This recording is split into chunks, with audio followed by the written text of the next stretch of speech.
Bonjour chers amis téléspectateurs, très heureux de vous retrouver pour cette nouvelle édition de Terre de Mission, l'émission religieuse de TV Liberté. Au programme, comme il y a un mois, nous recevons un converti de l'islam, en l'occurrence Mohamed Christophe Bilek, qui vient nous parler de sa conversion et des relations entre l'Église et l'islam. Et naturellement, je suis ravi d'animer cette émission avec mon vieux complice, si je puis dire, l'abbé Pagès. Bonjour, monsieur l'abbé. Bonjour, Guillaume. Très heureux de vous accueillir sur ce plateau. Et bonjour, cher Christophe. Bonjour à tous. Merci d'avoir accepté notre invitation, puisqu'on sait en particulier que ce n'est pas toujours facile de témoigner de la conversion de l'islam au christianisme. Même en France, les pressions ne sont pas négligeables. Alors, ce que je vous propose, c'est que nous commencions par discuter un peu de votre conversion, cher Christophe. Vous êtes un vieux converti de l'islam, vous. Ah oui, je crois que vous êtes le doyen. À la limite, au même âge de baptême que le père.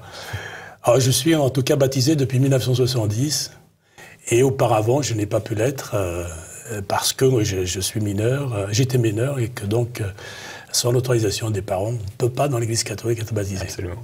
Cela veut dire que, en fait, mon aventure a commencé avec la guerre d'Algérie, qui m'a fait venir en France. Et sur les radios qu'il fallait écouter pour ne pas arriver en retard à l'école, il y avait à cette époque-là 2 émissions religieuses venant de Suisse, déjà faites par des protestants. La bonne nouvelle et la voix de l'Évangile. C'est comme ça que j'entends. Donc déjà à l'époque, c'était les protestants qui évangélisaient. Oui. Ils sont très en avance. Ils utilisent les moyens modernes, ils ont raison. Absolument. Et donc, c'est comme ça que j'entends pour la première fois que Dieu est notre Père. Ah oui, ça c'est quelque chose de bouleversant pour quelqu'un qui vient de l'islam. Et surtout qu'il nous a tellement aimés qu'il nous donne son Fils. Alors, contrairement à ce qu'on pourrait croire aujourd'hui, moi, ce n'est pas l'aspect, paradoxal par rapport à l'islam qui m'a heurté. C'est au contraire l'enthousiasme de savoir que Dieu est Père et qu'il veut faire de nous ses enfants. C'est quelque chose d'incroyable. Et c'est ça qui m'attire. Alors en même temps, comme pour moi, tous les chrétiens sont semblables, c'est-à-dire tous chrétiens, tous disciples du Christ, donc je fréquentais les églises catholiques. Mon aventure fait que j'ai commencé par entrer dans la première église dans laquelle je suis rentré, c'est Saint-Nicolas du Chardonnay. C'est comme ça, on n'y se fie pas. Alors, je suis rentré avant Vatican II. Et j'ai communié avant Vatican II. Parce que personne n'est venu me dire que je suivais le mouvement des fidèles. Donc avant d'être baptisé, en fait. Ah oui, j'ai communié avec. Et par la suite, j'en ai rencontré pas mal qui ont communié avant d'être baptisés. Et en général, quand on a communié, eh bien, le Seigneur aide à la conversion. S'il y a quelque chose qui se produit à ce moment-là. Comme quoi, le nouveau rite a du bon, parce que le fidèle qui vient communier, il doit répondre « Amen » lorsqu'on lui présente le corps du Christ. Et personnellement, moi, il m'est arrivé de refuser la communion à des gens parce que, justement, ils ne connaissaient pas le mot de passe.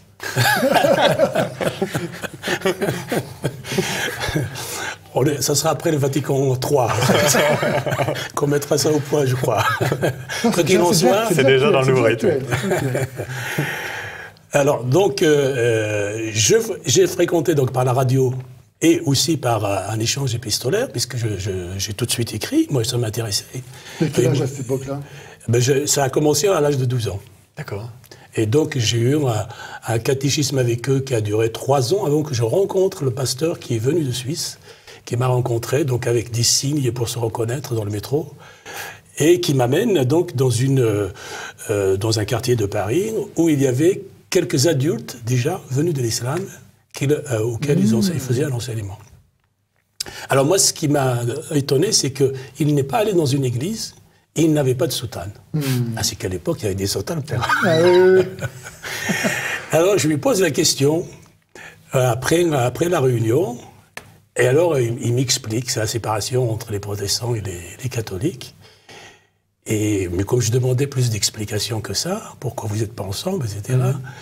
Donc il me dit, vous connaissez les pensées habituelles par rapport entre protestants et catholiques.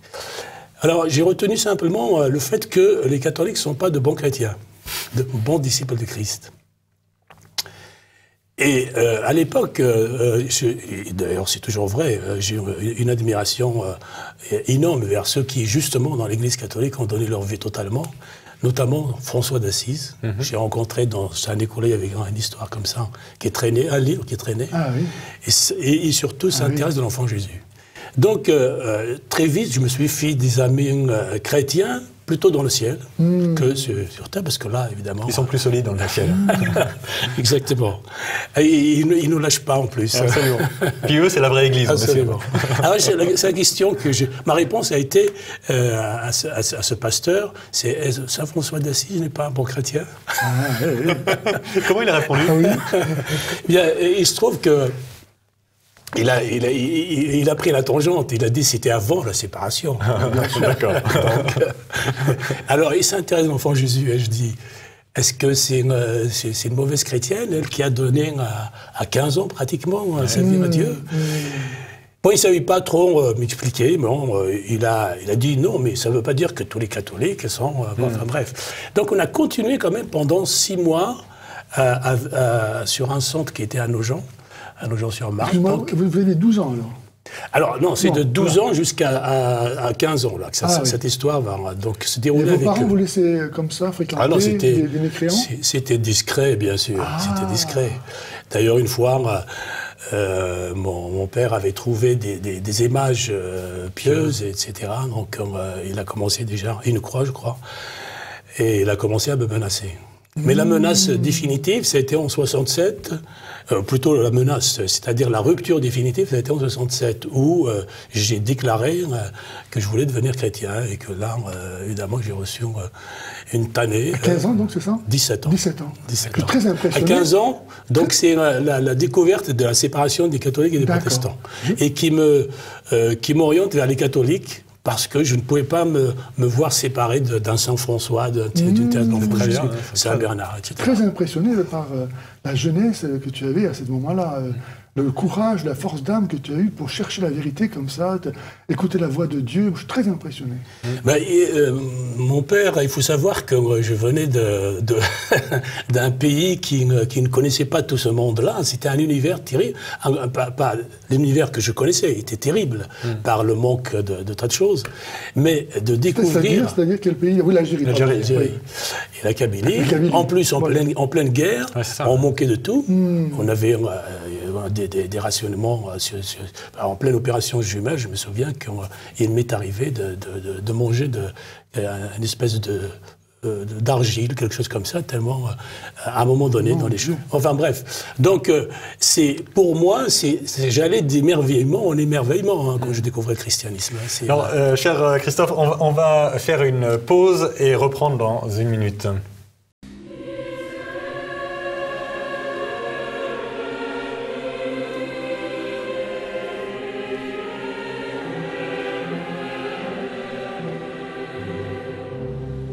Bien, nous revenons sur le plateau de Terre de Mission avec notre ami Christophe Bilek.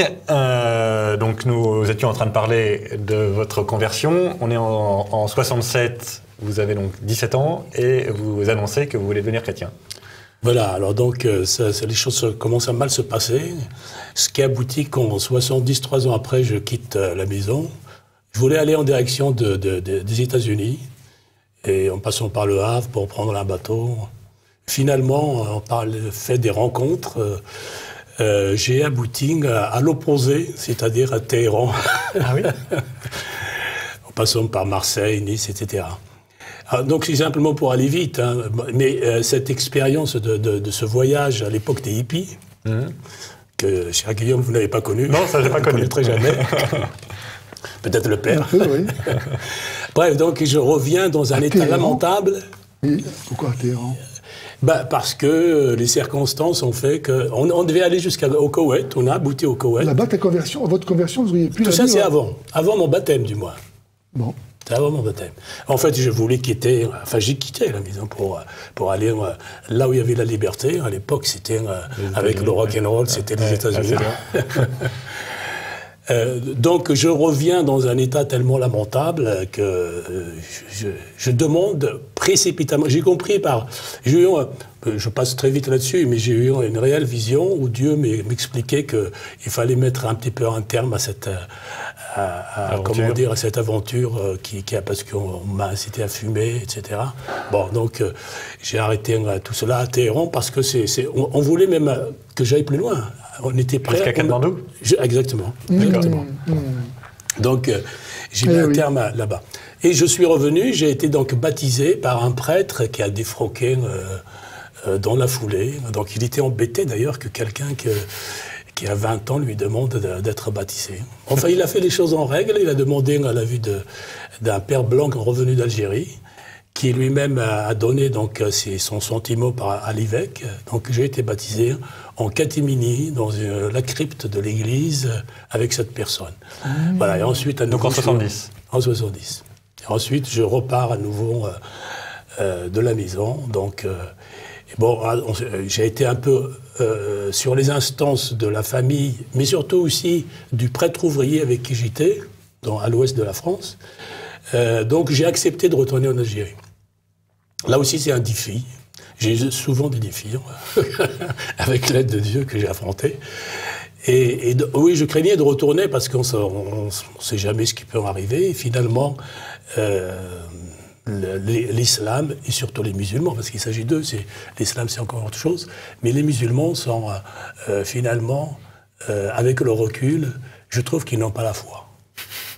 Mais c'est vrai, et c'est pour ça que quand ils découvrent le vrai Dieu, et il y a souvent des étincelles, des illuminations qui vous surprennent, vous, mais qui ne me surprennent pas. Je parle de la foi au sens de Saint Jean de la Croix. Cette relation à Dieu, cette relation de fils à Dieu, personnelle, parce qu'il n'est pas père pour rien. Donc nous sommes ses enfants. Nous sommes c'est quelque chose d'inouï. D'ailleurs, aujourd'hui encore, monsieur l'abbé, je suis étonné que les gens ne s'intéressent pas à ça. Dieu nous offre la possibilité de devenir ses enfants, de nous diviniser, et les gens se disent... Participer à la nature divine, vivre de la vie de Dieu. C'est incroyable. Un musulman qui découvre ça, c'est forcément quelque chose d'extraordinaire. Alors, je comprends qu'il ait du recul dans un premier temps, qu'il se dise c'est pas possible, c'est des trucs... la superstition. Mais quand il se penche sur l'Écriture, sur les paroles du Christ, regardez, cette parole du Christ qui m'a impressionné, à ce jour encore, elle est dans ma tête, quand il dit, si votre œil vous amène à pécher, à arracher votre œil pour rentrer dans la vie, pour rentrer dans la vie, si votre pied vous amène à pécher, coupez-le pour rentrer dans la vie, que de jette, mais plutôt que de ne pas y rentrer. Quel est l'homme qui a parlé comme ça sur la terre? Est-ce que les Bouddha ou d'autres gourous, je ne parle même pas de Mahomet évidemment, mais qui parle de ça? C'est qu'en effet, il est le maître de la vie. Absolument. C'est que ce sont... Il parle avec autorité. C'est ce que les évangiles repèrent. Exactement. Les Juifs ont été très frappés par son enseignement. Parce que, de fait, ils maîtrisent... Tout à fait. Quand il dit...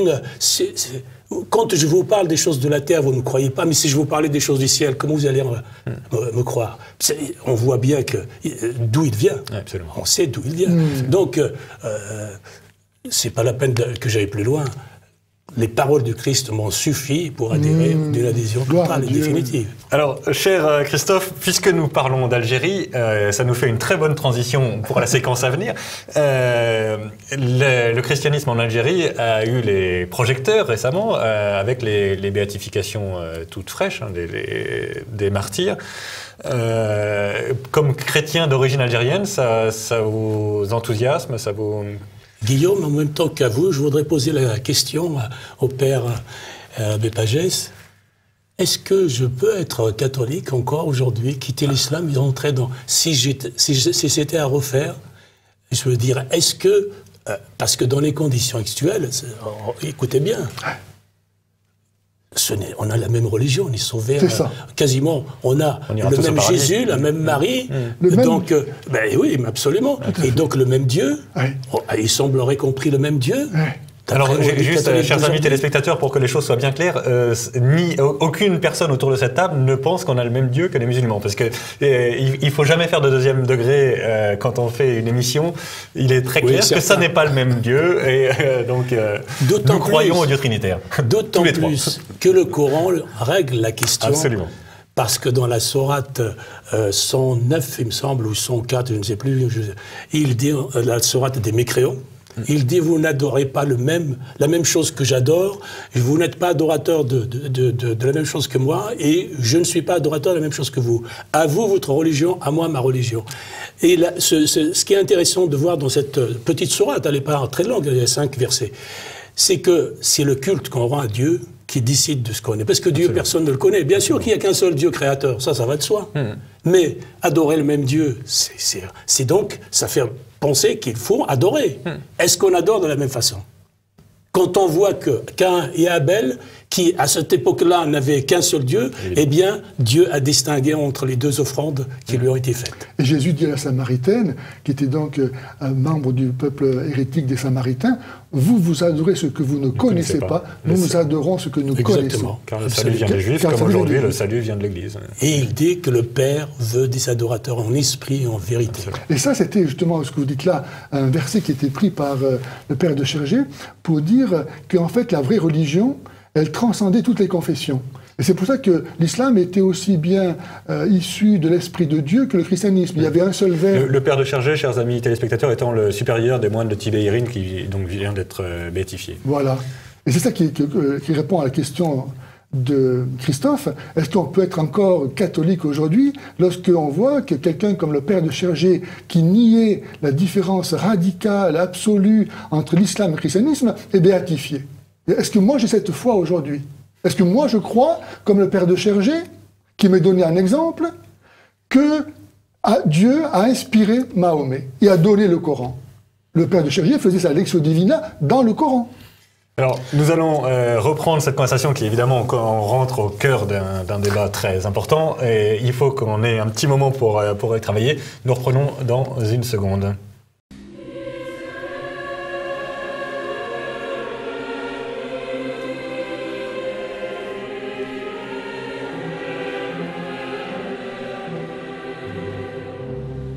Et donc nous revenons sur le plateau de Terre de Mission pour ce débat passionnant qu'évoquait à l'instant Mohamed Christophe Bilek.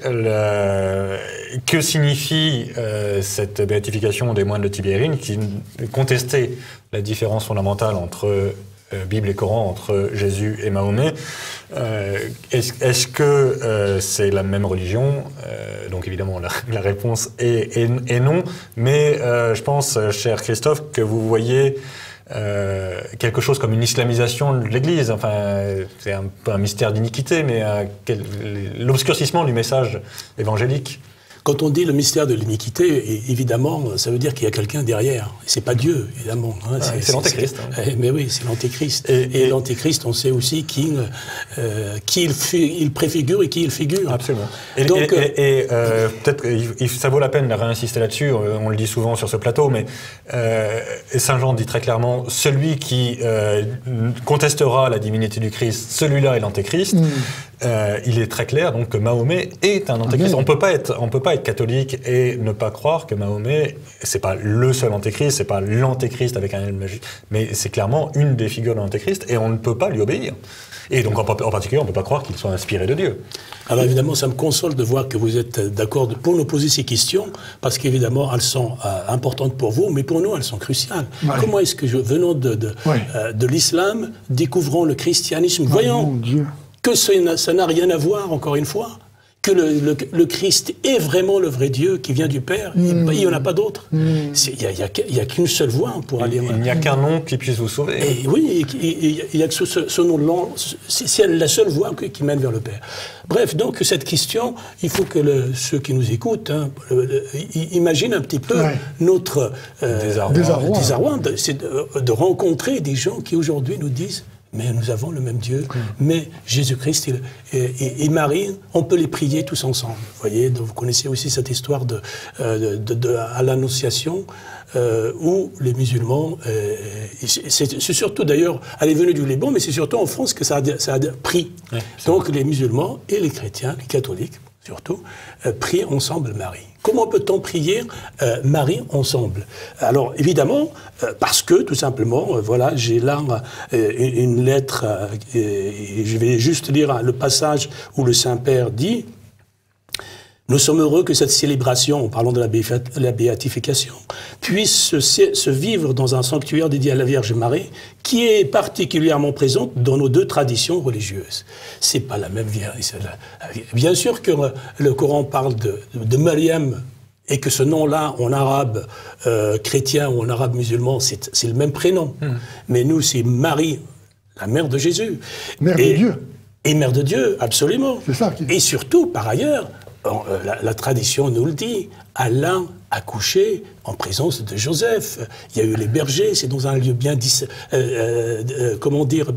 bien connu, Bethléem, annoncé par les prophètes. Dans une terre, et également, c'est la terre de Palestine, ou de Terre Sainte.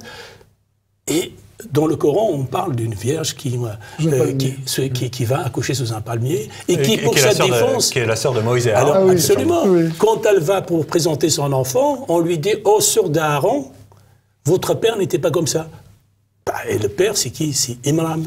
Et en effet, on a bien un Amram en hébreu dans l'Ancien Testament. Et cet Amram a bien eu 3 enfants. L'aîné, c'est Marie, ou Myriam. Ouais.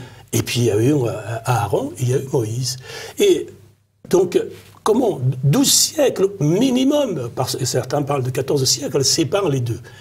Les deux sont des personnages historiques connus, mais celle qui est dans le Coran, c'est une invention pure et simple. Donc, se baser sur une erreur aussi monumentale, c'est assez grave. Et surtout que Vatican II je suis désolé, mais jusqu'à présent, je ne parlais pas de Vatican II parce que je pensais que tout cela n'aboutirait pas longtemps. Mais finalement, ça prend des proportions. Aujourd'hui, nous sommes obligés de revenir au texte. Eh bien, Vatican II dit que les musulmans prennent Jésus pour prophète et qu'ils prient ou qu'ils invoquent Marie également. Donc, déjà, dans ces textes de Vatican II, dans Nostra Aetate, il y a quelque chose qui est l'ambiguïté. L'ambiguïté, cher abbé, a commencé par la traduction du Coran. La traduction du Coran, les musulmans ont toujours poussé à ce qu'on traduise Isa par Jésus. Et ça comme les chrétiens d'Orient n'ont pas pu traduire le Coran, ils s'étaient dominés. C'est interdit de le traduire, le Coran, normalement. Donc, la traduction a été faite par Pierre le Vénérable avec quelques savants. Donc, ils l'ont fait, mais en compagnie d'un musulman d'Espagne. À l'époque, l'Espagne était encore en partie musulmane. Et on peut trouver aujourd'hui sur Internet cette traduction. On voit bien que c'est une traduction, erronée. Mais surtout, il a fait passer ce musulman, Mohammed d'ailleurs, il s'appelait, il a fait passer le fait que Isa, c'est Jésus. À partir de là, toutes les autres traductions qui ont suivi ont toutes adopté la même chose. C'est assez incroyable. Il faut dire que dans le Coran, Isa, il y a quand même des points communs avec notre Jésus, puisqu'il est né d'une vierge, il est le Messie, il est au paradis. Il apporte un évangile. On est bien d'accord. Mais ça veut dire quoi? Ça veut dire qu'il y a le maître de la confusion qui est là derrière. Et le Coran nous prévient, et nous prévient 2 fois, par des textes. Celui qui veut les chercher peut les trouver, où il dit « Je les tromperai tous ». C'est ce maître de la confusion. Je les tromperai tous. Qui ne peut pas être Dieu. Parce que Dieu ne peut pas se tromper ni nous tromper. Et pourtant, notre père, le père de Chérigé, disait que Dieu sanctifie par la voie de l'islam. Donc Dieu, il a envoyé Jésus, et puis maintenant, il sanctifie par un autre chemin. Qui est à l'opposé, qui rejette exactement la vérité de son fils. Où est la cohérence là-dedans? Je comprends que vous puissiez, vous, convertis de l'islam, être vraiment dérouté, si ce n'est dégoûté par un tel amalgame, un tel discours. Alors, ce qui est sûr, c'est que dans notre Église, et le Christ nous l'a laissé, ce qui compte, c'est le repentir. On peut se tromper, on commet des péchés, tous. Donc moi, à propos de ceux qui sont... D'ailleurs, il n'y a qu'une seule personne parmi les béatifiés qui pose problème, c'est le prieur des moines de Tébéry, donc Christian de Chergé. Il a été emprisonné pendant 3 mois, je crois. On ne sait pas ce qui s'est passé. Absolument. Donc ce que moi, j'espère, c'est qu'il s'est rétracté, qu'il a regretté ce qu'il a fait. Mais s'il est resté dans les dispositions avant... Eh bien, à ce moment-là, parce que ou alors il s'est trompé, ou alors je suis en train de me tromper. Non, vous ne trompez pas. Voilà, moi mais non, mais c'est aussi simple que ça. Je veux dire, je l'ai dit. Le problème, c'est que si c'était vous qui vous trompiez, ça serait pas très grave. Mais ça entraîne que tout le monde s'est trompé depuis Jésus-Christ. Voilà. Et ça devient plus problématique quand même. Parce qu'on n'a aucune raison de faire confiance à Jésus-Christ. Merci Guillaume. Merci Guillaume. Et tous ces musulmans qui deviennent chrétiens, et de plus en plus nombreux, Dieu merci. Absolument. Et ils ne sont pas en train de se tromper, ils sont en train de trouver la vérité. Non, mais de se dire, on nous a trompés jusque-là dans l'islam. Il faut se rappeler le mot de Saint Paul dans l'Épître aux Galates, chapitre 1. Si un ange venu du ciel, si moi-même je vous annonce un évangile différent, qu'il soit maudit. Qu'il soit Écoutez, chers amis, nous allons terminer sur cet anathème qui est l'anathème de la vérité. Merci beaucoup, monsieur l'abbé, merci beaucoup, cher Mohamed Christophe Bilek. Évidemment, chers amis téléspectateurs, c'est une nouvelle occasion pour nous de prier pour la conversion des musulmans, notamment les musulmans présents sur le territoire de France, qui sont très nombreux, et il va bien falloir qu'on les convertisse, qu'on leur présente en tout cas le Christ. Et pour le réveil de nos frères catholiques. Absolument, exactement. Nous prions aussi pour le réveil de nos frères catholiques. Et nous nous retrouvons dans un mois. La semaine prochaine, c'est Jean-Pierre Maugendre qui animera l'émission. Nous nous retrouvons dans 3 semaines. Et d'ici là, que Dieu nous garde.